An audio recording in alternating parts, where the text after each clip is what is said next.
सबको जय मसीह की। प्रभु के नाम में आप सबको आशीष मिले। और आज की भोर के लिए प्रभु को बहुत बहुत धन्यवाद। आज का जो वचन है वो है पहला तीमुथियुस दूसरा अध्याय, उसका पहले पद से पढ़ना चाह रहा हूँ आगे के पद तक। अब मैं सब मनुष्यों से पहले यह आग्रह करता हूँ कि विनती और प्रार्थना और निवेदन और धन्यवाद सब मनुष्यों के लिए किए जाएं, राजाओं और सब ऊंचे पद वालों के निमित्त, इसलिए कि हम विश्राम और चैन के साथ सारी भक्ति और गंभीरता से जीवन बिताएं। यह हमारे उद्धारकर्ता परमेश्वर को अच्छा लगता है और मनुष्य और भाता भी है, जो यह चाहता है कि सब मनुष्यों का उद्धार हो और वे सत्य को भली भांति पहचान लें, क्योंकि परमेश्वर एक ही है और परमेश्वर और मनुष्यों के बीच में एक ही विषपई है, अर्थात मसीह यीशु, जो मनुष्य है, जिसने अपने आप को सब मनुष्य के छुटकारे के दाम में दे दिया और उसकी गवाही ठीक समय पर दी गई। मैं सच कहता हूँ, झूठ नहीं बोलता, कि मैं इसी उद्देश्य से प्रचारक और प्रेरित और अन्य जातियों के लिए विश्वास और सत्य का उपदेशक ठहराया गया। प्रभु का धन्यवाद हो कि प्रभु का वचन पौलुस के द्वारा ये लिखा गया है तीमुथियुस की कलीसिया को। और तीमुथियुस जो था परमेश्वर का एक जन और पौलुस का चेला, जिसको ठहराया गया था एक पास्टर के रूप में, और वो ये वेद पत्र में एक निर्देश दे रहा है, और निर्देश हम सबके लिए वो भी, कि पौलुस कहना चाहता है अब मैं तुमसे पहले ही आग्रह करता हूँ, विनती करता हूँ, आग्रह भी करता हूँ, विनती भी करता हूँ कि प्रार्थना, निवेदन,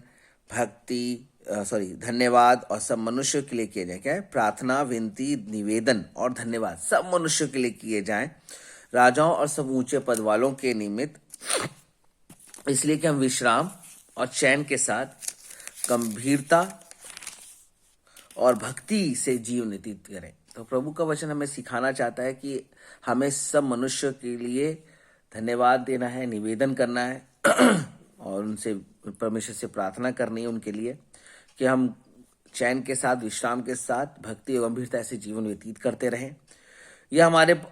ये किसको भाता है? ये हमारे परमेश्वर को भाता है। परमेश्वर को भाता है, इसलिए भाता है कि यीशु मसीह ने केवल एक के लिए जान नहीं दी, सारे मनुष्य जाति के लिए जान दे दी, और वो चाहता है कि हर मनुष्य का उद्धार हो जाए।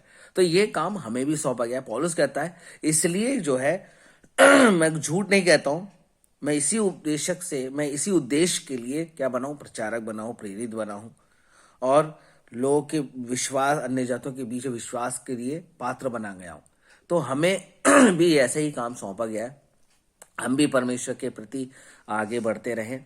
हम भी, जो परमेश्वर ने हमें चुना है, कि हम भी जो है सब मनुष्यों के लिए जो है विनती करते रहे परमेश्वर से कि उनका भी उद्धार हो जाए, वो भी सत्य को जाने कि परमेश्वर एक ही है और हमारे बीच में और एक ही विषपई है, वो है प्रभु यीशु मसीह, जो पिता और मनुष्य के बीच में एक ही विषपई है, जो हमारी प्रार्थनाओं को सुनता है और पिता के पास से वो हमें जवाब भिजवाता है। उसके द्वारा कोई नहीं, स्वर्ग का द्वार वही है, जीवन वही है। तो हमें इस बात को समझना है ना, और प्रभु के मार्गों पर चलना है। तो मेरे प्रियो, हमें भी ये काम सौंपा गया है कि हम भी भक्ति, गंभीरता के साथ अपने जीवन को व्यतीत करें, सारे लोगों के लिए दुआ करें, प्रार्थना करें कि उनका जीवन पाप में ना हो, उनका भी उद्धार हो जाए और प्रभु के मार्ग में वो सही रीति से चले। तो प्रभु हमसे यही चाहता है। तो इसी वचन के साथ आप सबको आशीष मिले। मेरी दुआ यही है कि हर एक व्यक्ति परमेश्वर के राज का वारिस बने, इस संसार को छोड़े, प्रभु के साथ हम मिले, और जब प्रभु के साथ हम मिलेंगे तो प्रभु हमसे जो चाहता है वो हम उसके लिए करें, कि हम उसकी आराधना, महिमा जोर शोर से कर सकें। और जब इस संसार को छोड़ेंगे, सब नाते रिश्ते खत्म हो जाएंगे, ऊपर एक ही रिश्ता है, पिता पुत्र और पिता पुत्री का, तो वो हमारे जीवन में लागू होने पाए। तो प्रभु इस वचन से आप सबको आशा, और यही दुआ है कि हम सब मनुष्य का उद्धार हो सके। परमेश्वर अपने, जब स्वर्ग में हम जाएंगे तो अपने साथ हमें बिठा सके दाहिने हाथ में। तो प्रभु इस वचन से आशीष दे। सबको जय मसीह की।